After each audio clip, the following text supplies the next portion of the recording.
This is Special Report.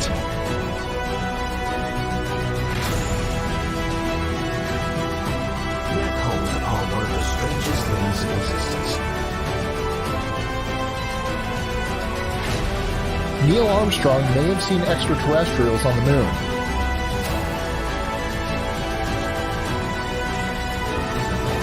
When he spies a discernible shape. That's one small step for man, one giant leap for mankind. You can deny all the things I've seen, all the things I've discovered, but not for much longer. Because too many others know what's happening out there. And no one, no government agency has jurisdiction over the truth. What's up, everybody? Welcome to Full Spectrum Universe. We are coming to you on a Wednesday night. This is the Wednesday night watch party with Full Spectrum Universe and Watchers Talk. We are the first episode, the premiere episode here. So tonight, you guys know her from Total Disclosure. She's an amazingly beautiful soul and so in tune with everything that's going on. We have Eleanor Lydia Bayne. She is a master quantum hypnotherapist. She is such incredible insight on the psyche and quantum hypnotherapy that we're going to start off by letting her say hi, and then we're going to go right into a video. We're going to set the tone right off the bat. What's going on, Eleanor? Rob, it's so wonderful to be with you here again. I am so excited to share since I've last seen you and last been with an audience. So post the Lionsgate, there's been so many amazing energies that are flooding this planet. So many great things are happening. And in my presentation tonight, with the two videos that I have chosen, and with what I have to say, I'm really hoping to assist those who watch this presentation live and in the future, to give them aspects that they can explore in their consciousness to start to empower themselves, to start a move away from the doom and the gloom and into the amazing mysteries of ourself and what we are capable of right now in this quantum shared reality. Thank you so much, Rob. It is wonderful to be here. It's an honor and a privilege to have you. Let's jump right into it. We're going to go right to the video, guys. Here we go.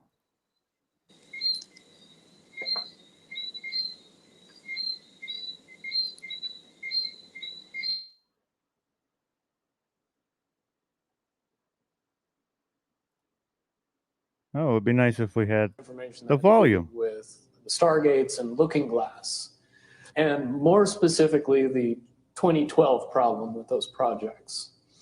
The popular opinion of what's out there right now is that the project was shut down because there was a problem when we approached 2012. I've heard it described a number of ways, but to my knowledge, the problem is that the timelines converge on that point in time. And when you know enough about the Stargate projects and the Looking Glass project to know how string theory works and how the possibility of possibilities works and how making one choice over here doesn't necessarily mean that the other choice couldn't exist at the same time. But once you get your brain wrapped around this subject, you find out that at the end of 2012, in an easy way to put it, the choices that we make become less consequential to the future. And eventually we're pushed into this bottleneck of time, no matter which choice we make. And that's important to the people that had access to Looking Glass because they would use Looking Glass knowing the choices that they would make and the future would pop up. The big mistake was coming up with the possibility of future. And when we started using a computer to say, well, if we make this choice, it's 79% possible that this scenario happens, and 23% are possible or whatever, using round numbers, that this scenario would happen. The understanding at the time was that was realistic. However, if you go down the road further and free will continues to exercise itself on this game, that 79% possibility sometimes changes very, very fast. But if you look at the situation in a point of time, it seems very realistic that that's the greatest possibility. What happened was people, very smart people, began to figure out that something big was coming up.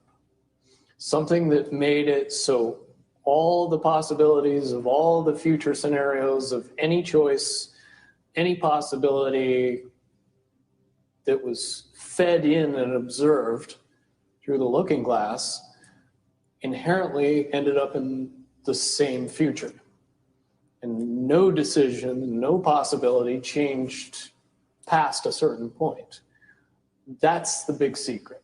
All possible timelines lead to the same basic set of history in the future.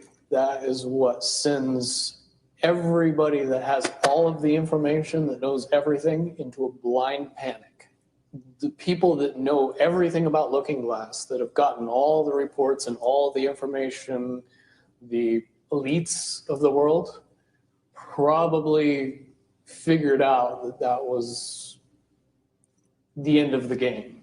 And nothing could be manipulated beyond that point. When I was in the military, it would have been before 97 when I got in trouble.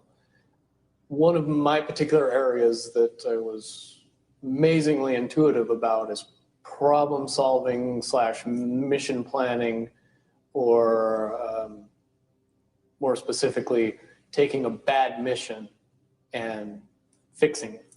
Certainly knowing how string theory and possible futures works makes it so you can work your mind very quickly to see the reality of what's happening and decide what decisions need to be made to change it for a particular outcome. At a certain point, after they're done hearing the computer tell them, this is what's going to happen over and over and over and over again, all they become focused on is, how do we fix it? What I do know is that I was called in and asked to solve this problem, this timeline contraction problem. And I eventually did my due diligence and did all the investigating, and basically only had one piece of information, and that was reinforcement. The computer's right. The timelines will contract down to some inevitable thing. There is an inevitable event. It's been forecast, it's been predicted, it's been fed to us in a slop trough of what they want us to believe will happen. They don't actually have control over what happens. They only have control over the reaction, and it seems that no matter what they try to do to cause their desired reaction, it's going to have an opposite effect. Much, much easier for me to explain today what that process is as opposed to back then. If I had to give it a name, I would say it's the awakening process. It's an evolution of consciousness that cannot, will not, and no matter what decisions or possibilities are injected into the equation, eventually it all resolves down to us all learning the truth and becoming aware of this massive dam of lies that has been built that keep us from knowing massive volume of information that we should otherwise possess. Essentially what happened with Looking Glass, not only did they not want people to use it anymore because they knew it was just going to burp out the same thing, but at the same time, they didn't want anybody else to know what it was saying, I'm sure. Because that information was a monumental concern when I was in the military about how to prevent this inevitability. Now, at first, I thought it was end of the world. Now I see end of the world as end of their world. The biggest cherry on top of all this conversation would be a synopsis to say that if I could convince everybody out there that for all intents and purposes, what we believe to be true eventually becomes true. If somebody convinces us that a major disaster is going to happen in the very near future, a major disaster happens in the very near future. If we don't buy into that fear and accept that there's really nothing that we know is going to happen and accept of whatever happens, that makes the convergence of the timelines happen as naturally as possible. Any attempts to try to go away from this one inevitable conclusion, I again see as a new beginning, an end of this reality, the beginning of something that we can't even possibly understand based on the level of our beliefs currently. But when all that information comes flooding out, there's going to be no denying what's true and what's a lie or what's illusion. Basically, what we're experiencing right now is two master chess players sitting at the board. And one of them looks down at the board and sees that he's in checkmate in 7 moves. And he looks across at his opponent and he knows that his opponent sees it too. So there's no getting out of it. So at this point, the loser can only prolong the game. Both players know the game is over. It's only a matter of time before he does this, and then you're forced to do this, and then he's forced to do this, and eventually checkmate. We, as a race, if we could understand that the game is over, that based on the rules of the game, the bad guys have already lost, the good guys have already won. Yes, there's moves left on the table, but those moves are being forced by the player that is going to win. The only way that checkmate can't happen is if the player that's winning makes a mistake. But from all of the information that I've gathered, all of the information that's been given, all of the information that's been vetted to me, it seems pretty obvious that the good guy player on the side of the chessboard knows exactly what has to be done to win the game. And so at this point, any mistake would be all but impossible. But again, you really have to understand the game to know that the guy that's losing is lost. And I'm sure most people sitting watching a chess match between two advanced chess players know the game's over long after the two players know it's over. Because they can't see the board and see that there's only 7 moves left.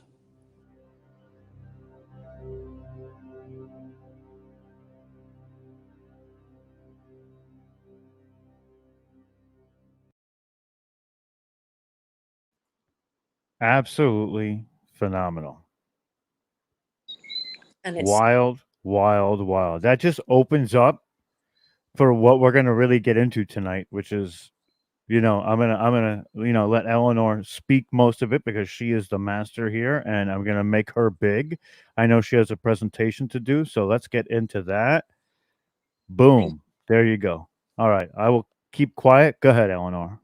yeah. I'll ask you to interact sometimes because even your feedback in the pre-conversation was so very wonderful, and I think it will help our viewers too, Rob. So my main intention here is our mastery, each and every one of our own mastery, because there's a big temptation that's existing for every single one of us, and it has to do with what we perceive what our stimulus, our five senses, are telling us is our present moment or present circumstances. So I want to present some new thoughts and concepts.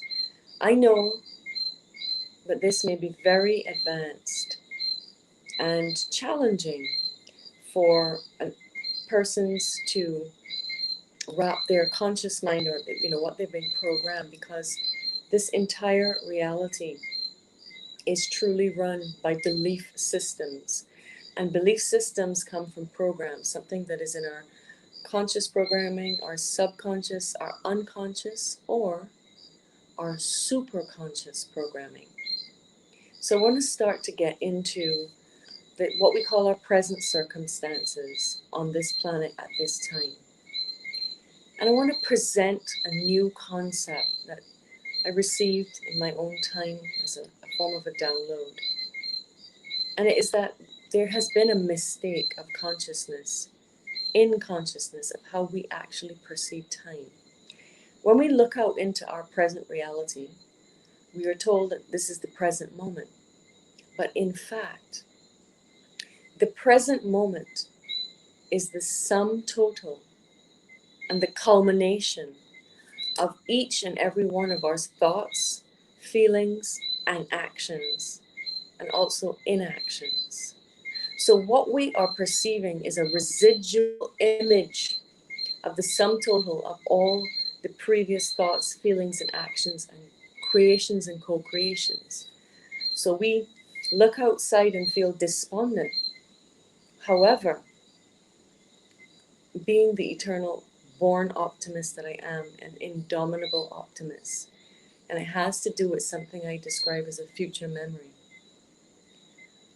This residual image is not the truth of what is currently our reality. I want to get into the fact that our present moment can be seen as a residual image of the past. And therefore our point of power in this present moment is what we are consciously choosing to think, to feel, and to act and enact at this time. And this is why this is very exciting, because these are the mechanics, the spiritual mechanics of our mastery at this time. Do not look out and feel that that is the truth. The truth of our reality is always what we are creating. And part of our big power take back and our mastery is truly understanding and embracing how absolutely powerful each of our thoughts, each of our feelings, and each of our actions are, is, and will be. And this brings me to a very, very important point I want to talk about. And this is where we need to pay attention as to what has our attention, the global narrative of all the so-called problems. But we are innately born as problem solvers. And to get past this hurdle, what we are in humanity, is to realize something very profound. The so-called war, the war and the challenges and the polarity of whatever we perceive to be good and evil, the war is within each and every one of us. What is going on in the outer reality is a direct byproduct of our own feelings, thoughts, and creations. So this world is shifting and changing because we are shifting and changing. And this world will shift and change when we shift and change sufficiently within our own inner terrains. The greatest work we have at hand right now is to become aware of the nature, the function of reality, and that is our consciousness creates this light in our heart that we we can use just like a film when you're watching the old time film, and they have the film, which is the thought, the feeling, but you have the light, that electromagnetic light, which is quantifiable, that comes from our heart. The thing is, all of us have traumas, pains, beliefs that keep creating this turmoil in our inner reality and in our outer realities as well. So how do we start to have strategies in order to shift ourselves, in order to shift this reality? I go back to the whole thing of belief systems. Now, a great person who brought a lot of validity into understanding how subconscious programs and unconscious programs predict our reality is actually Dr. Bruce Lipton, who is a cellular biologist. Now, he has a ton of videos on YouTube, but in essence, in his journey, he got to see how, by studying cellular biology, that what was in the physical matter was influencing consciousness, and how we can overwrite that with our consciousness now affecting our biology. So where we have this body, through the study of epigenetics, we know that the sum total of all the things from our mother and father, going all the way back to our DNA lineages, is held within our DNA. So we are ready, we come in as a soul, coming as this pure light, but then we have all of this programming that's already written in. All of this programming is written into the actual skin suit that we're in. And then we have, additionally, as a soul, we have everything that is within our quantum field. So you want to, all the polarities, all the experiences, all the victories, the failures, all of it are present until we become aware that just like a computer, we can program it to do what we want and to remove the viruses and the programs that are no longer serving us. So part of basic mechanics in practical ways is we can literally speak to ourselves. We can command, we can change the programming first by speaking to our subconscious mind. Even if you never have a quantum hypnosis session in your life, you can, in this moment now, start speaking to your quantum field. Start speaking to our collective quantum field. Start changing our programming, and the programming that gives us the result, the effect, in this smoke screen mirror of what we call reality. It is all a projection from within. And when we can look at, we can say, okay, what is not working in my life? We know where our blockages are. We can look at what's working. We can look at what we want. And we can make a list of how, I choose, I am an empowered being. I do not choose to live in fear. These are very basic concepts.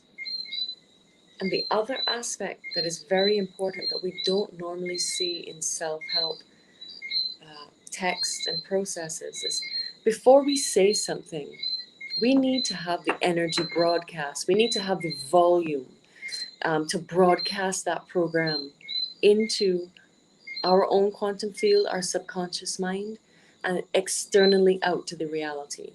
So let me tell you how this is done. And this process, I have to give credit to Cynthia Sue Larson with her book, Quantum Jumps. This process is before you speak, before you decide you want to speak to your subconscious mind, reprogram the subconscious mind, which is in fact responsible for 95% of our daily choices, is simply that we're not aware of this. So we bring ourselves into alignment. So if you can imagine now, just close your eyes. You can imagine the light of your crown above you. You can just start to say, to feel that gratitude.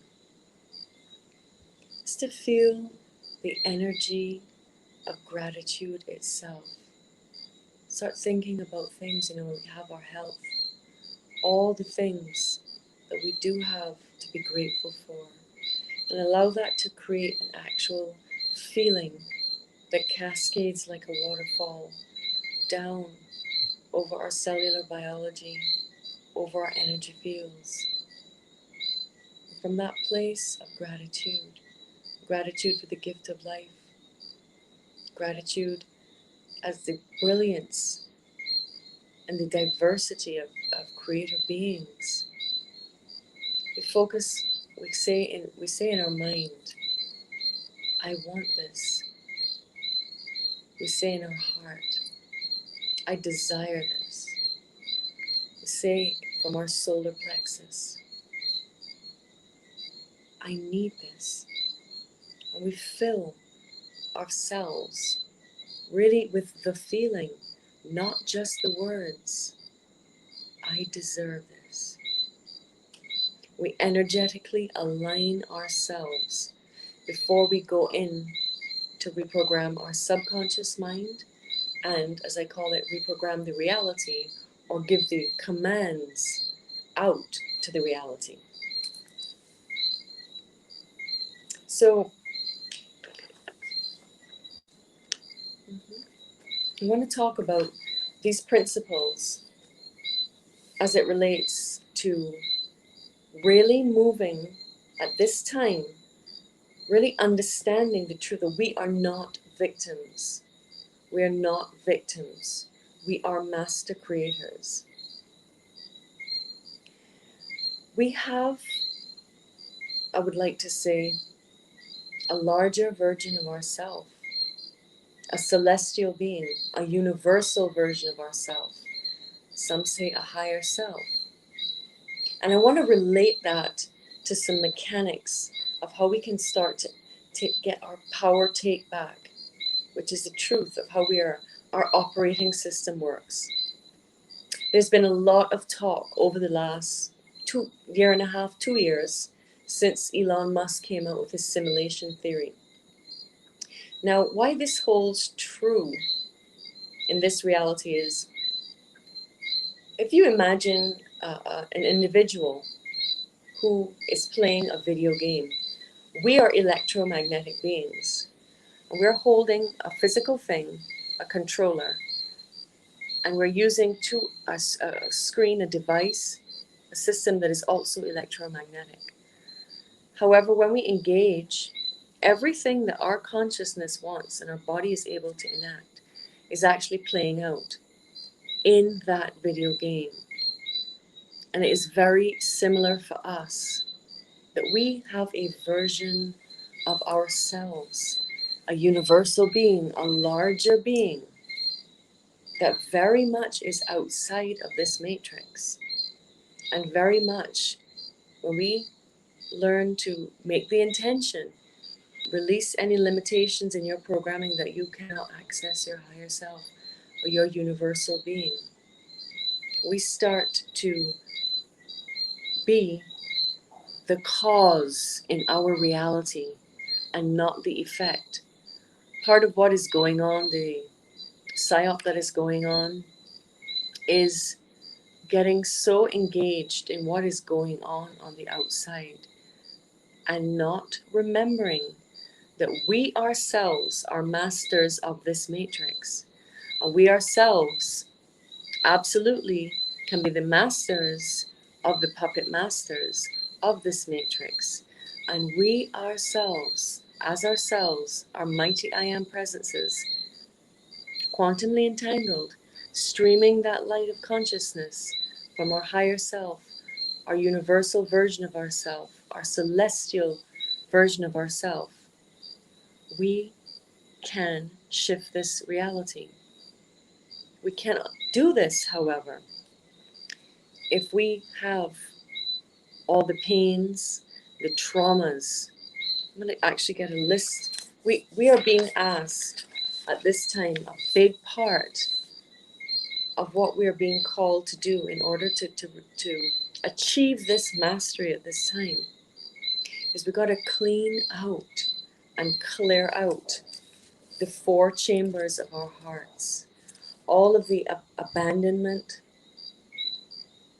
all of the unworthiness, all of the mistrust,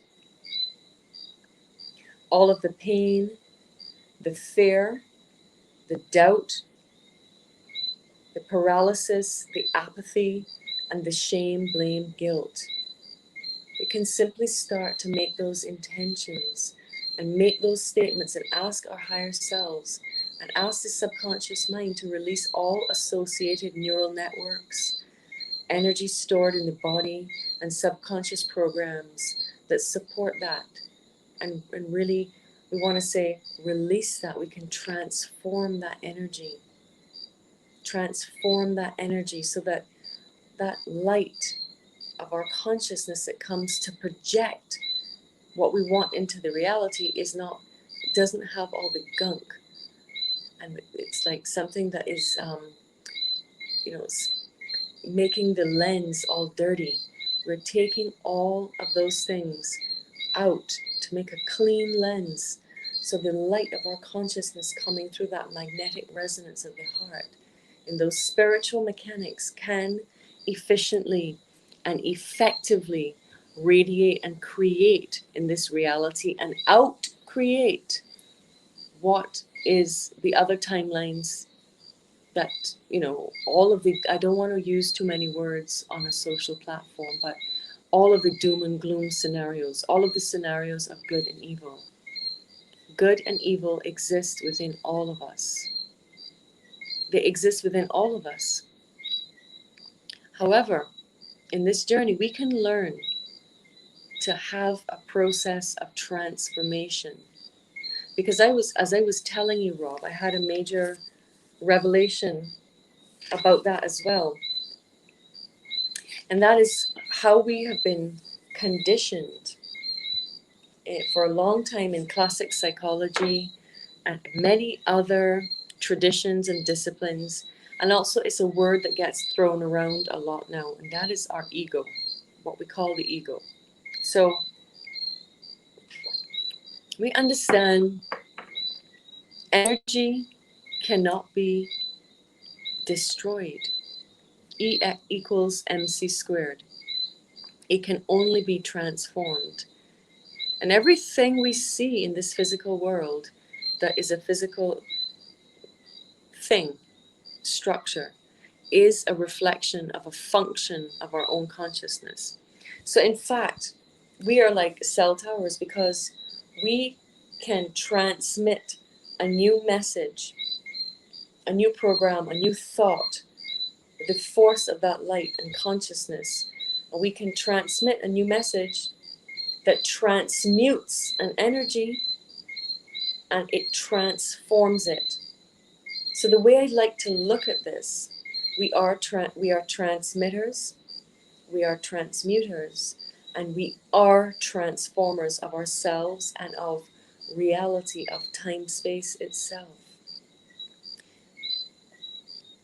So relating this back to the ego, we cannot kill our ego. It is a part of us, a part of what makes us whole. It would be like saying, let me chop off half of my body. It wouldn't be very beneficial.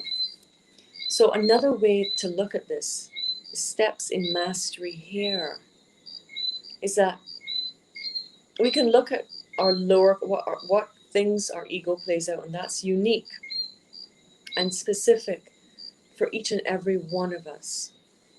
But we can take those aspects of ourself, what I call the lower selves, the lower nature, the lower virtues,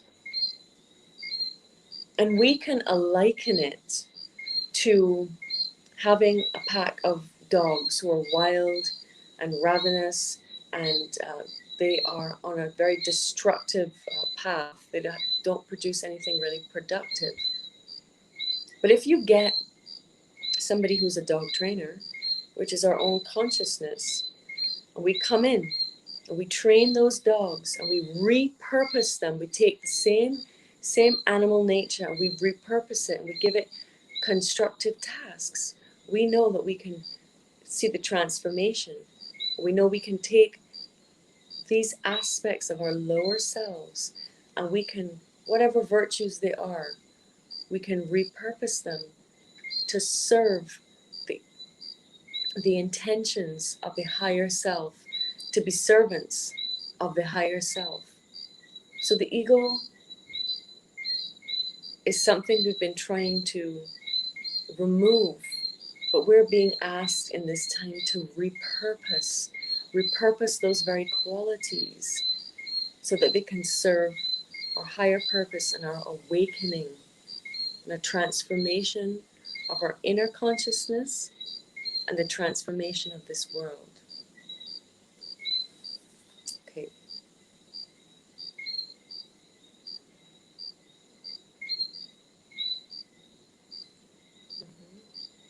And we're going to have to realize how emotionally attached we are all in general to thoughts and emotions. We got to look at where we are getting emotionally hijacked by our own thoughts and feelings and by what is coming to us, all of the terrible news and all of the things that are happening in the external world. It is fed to us. We then get these highly charged emotions, which are powerful, that then keep recreating or creating and recreating the same reality. So we got to be many steps ahead, not just one step ahead at this time.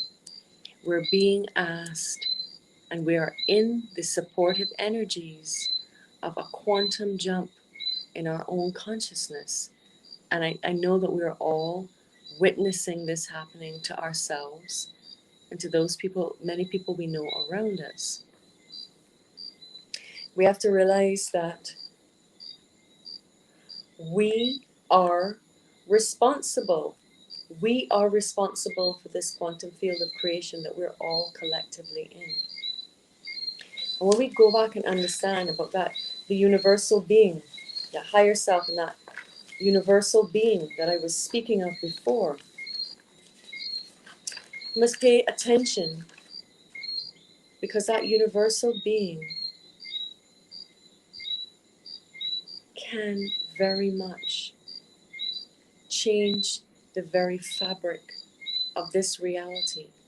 But our belief systems, we got to clear past all of those limiting belief systems that we've had before in order to overcome this. Because as I was telling you, Rob, and I cannot express this so deeply from my heart. I wish I could express this so deeply.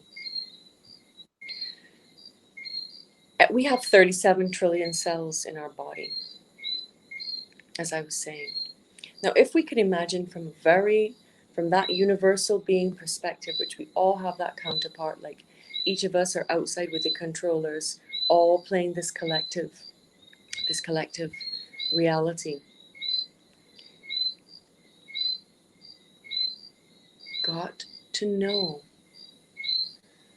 each and every one of us here are like a cell in that universal being. So where we are fighting each other, where we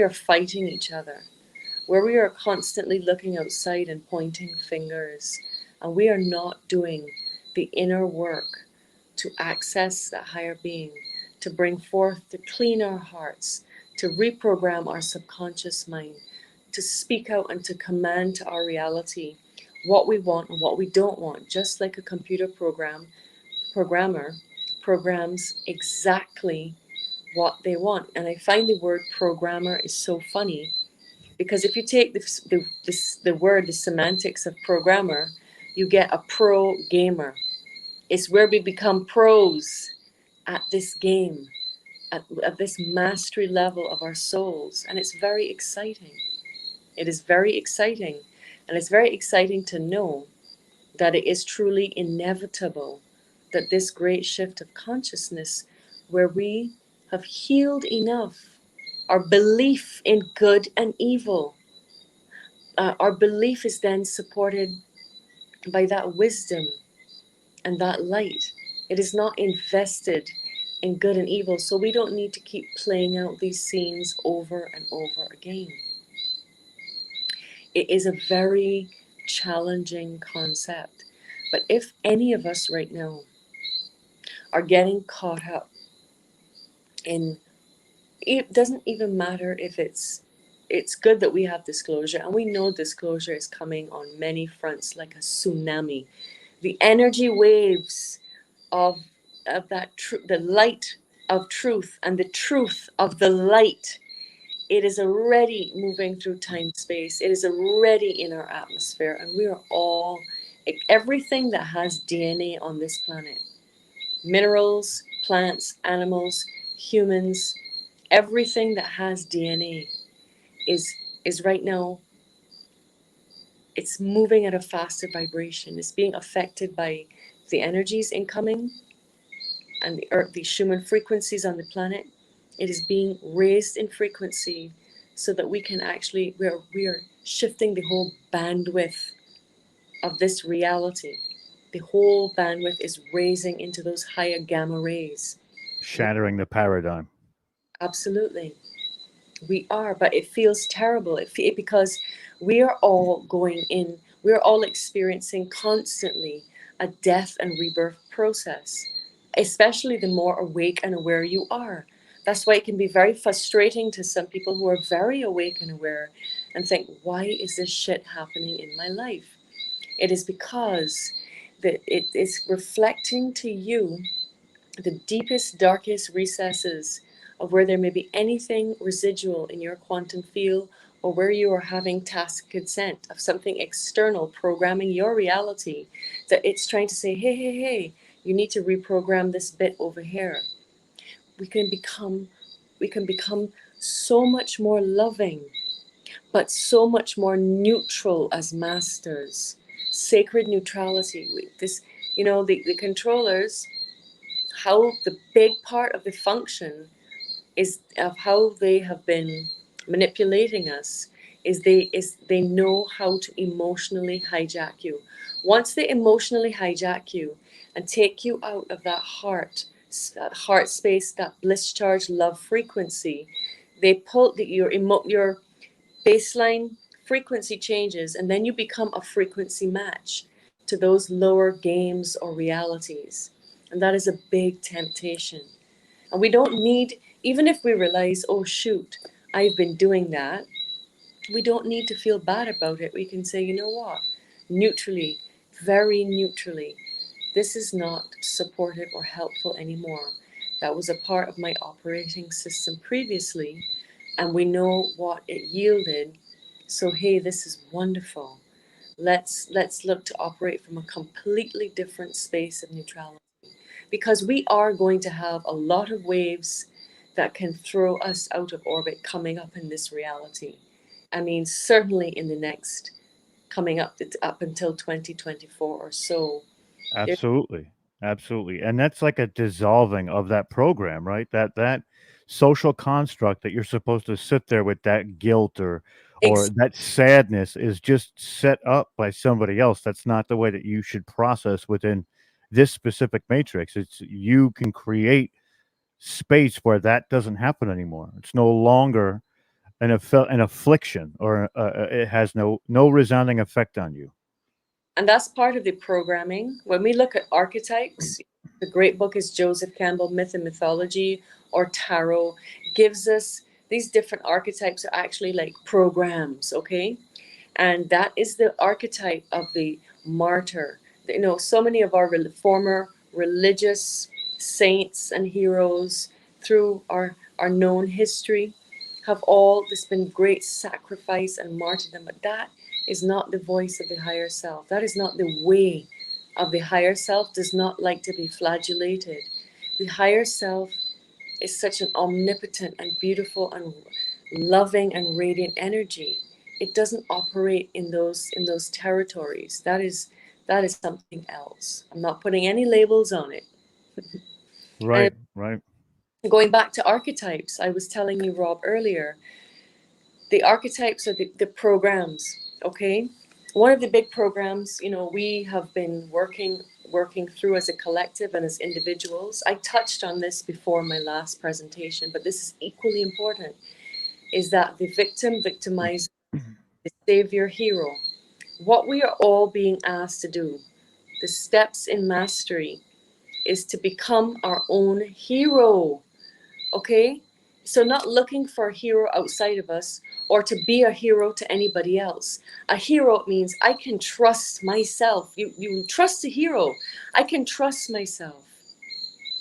I can know myself. I can act from a place of integrity. I can act from a place of playfulness. I can act from a place of forgiveness when I, you know, wobble out of my integrity and light. All of those things are part is our moment to moment mastery. We So are the ones we've been waiting for. we That's are. essentially what that is. I know, Eleanor, I know we have one more video to play. And do you want to play the video now and then finish up with the last 5 minutes of going in? Because Um, Omar comes on right after us. okay, I'll finish up. So what I want to say is look at the things that we are being, look at what's happening in our reality. It's amazing. Every curse can be a blessing. Every blessing can be a curse. What these situations is showing us, we need to focus more on our wellness. And our wellness is not only physical, it's on all levels. But what is important to know in this process that we're in, this is a very unique process we are in consciousness, because we're having an awakening process and a quantum evolution where we do not have to die in order to grow spiritually. So we must be really focused on taking care of our bodies, our minds, our energy. We can't just do one without the other. We got to have our spiritual glow, but we've got to have our physical flow as well. And be standing. This video that's coming up is really important because it is about the future memory that the military insider was speaking about. A future memory is exactly the same as a past memory. When you have a powerful experience, like, you know, when you had your first child, or when you did some graduated, you know it like you know it. All of us, that universal version of ourselves, knows the moment when this victory and liberation of consciousness of so-called humanity. It's the liberation of our own consciousness. And this process I describe as spiritual photosynthesis. The reason I chose this video is because at this time I feel many people are ready and have certain understanding of quantum mechanics, because this is hard science. There are some images that may be considered fantasy, but this is hard science of how we are already victorious. We are already victorious. We are already victorious. It's already in existence because it's existing simultaneously. We just need to pull in that timeline, quantumly entangle it by clearing our hearts and reprogramming, so this reality can shine forth like the light of a film projecting out into this reality, Rob. Absolutely. Agree with that. You ready? Are we ready for it? Want to play it now? Yes. Gotcha. Full screen it. Greetings. We are from the future. Everything is going to be all right.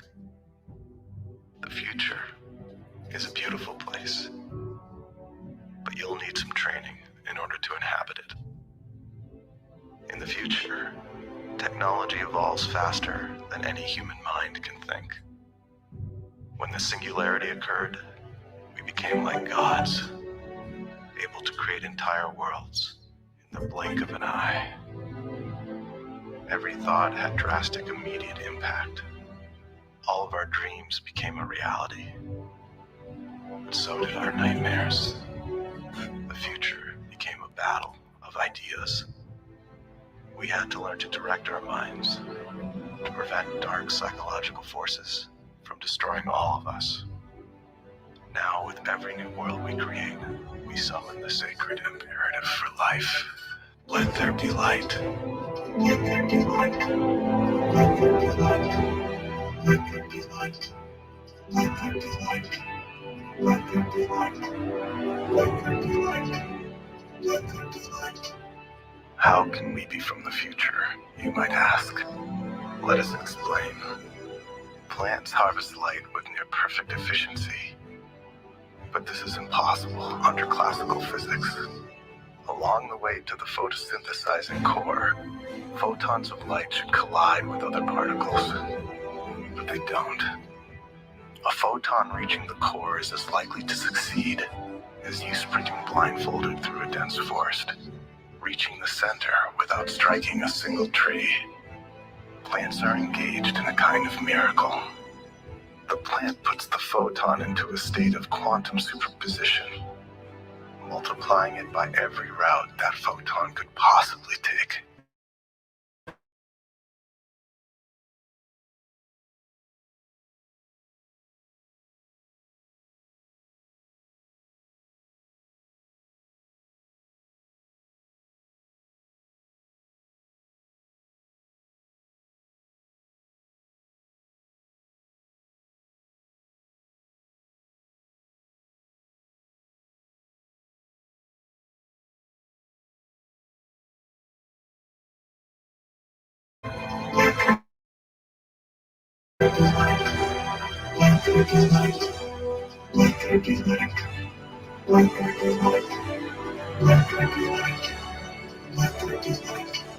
When any of the possibilities finally reaches the core without fail, only that winner is observed.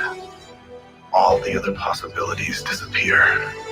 The winner is transmitted back through time, from the future, and becomes the only possibility that ever existed. This is how photons reach the plant's core with impossible precision. This is how you and every organism in existence overcame the massive improbabilities of life. This is how we are from the future. This is how you will become the light of the world, as we invoke the sacred imperative together. Let there be light. Let there be light. Let there be light. Let there be light. Let there be light. Let there be light. Let there be light. Let there be light. Let there be light. Let there be light. Let there be light. Let there be light. Let there be light. Let there be light. Let there be light. Let there be light. Let there be light.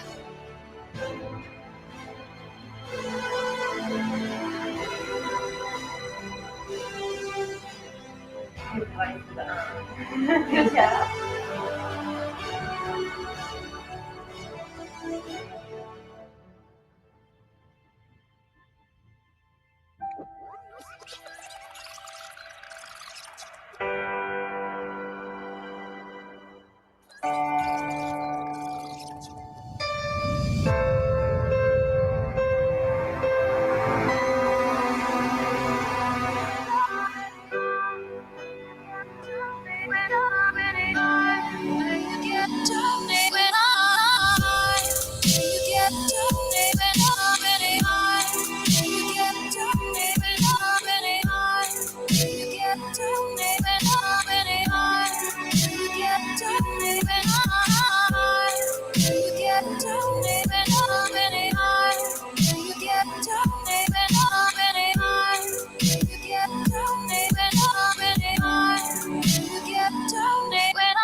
That was incredible.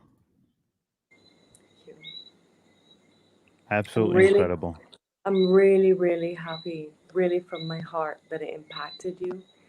And my intention is for this to be seeds, quantum seeds that can help, that can activate what is already within us.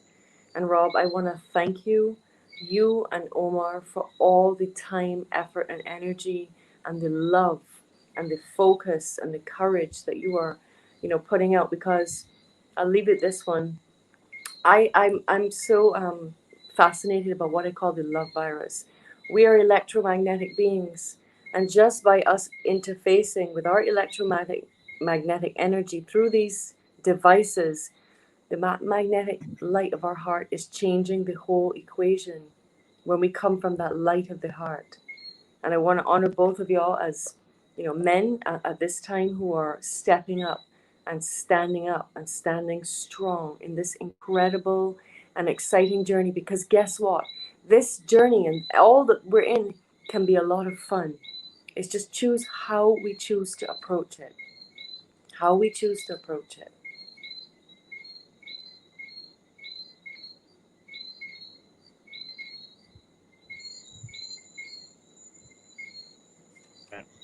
There we go. We're back. Sorry, I lost the internet there for a moment. Oh, that's The okay. message was too powerful, but it's that was both of those were just absolutely touching. They were touching in the sense that it's very difficult to focus with all of that clutter out there and just bring it back inside. Bring it back to you. And before closing, I just want to say to everybody, question everything. You are the creator of the narrative. The manifestations that you put out there is what your reality becomes. And with that, you know, make sure that you do your diligence, research, but question everything. Take nothing at face value. That's pretty much it. Thank you so much. It is so true. And for those viewers who would like to find me, you can find me on quantumhypnosistherapy.com. There are multiple ways to contact me. I'm available at quantumhypnosistherapy.com. And I'm just so excited about this time that we're in. We're here to help each other to remember the truth and to enact that cleansing of our heart, our reprogramming, and witnessing this quantum shift and these literal miracles unfolding within us and around us, Rob.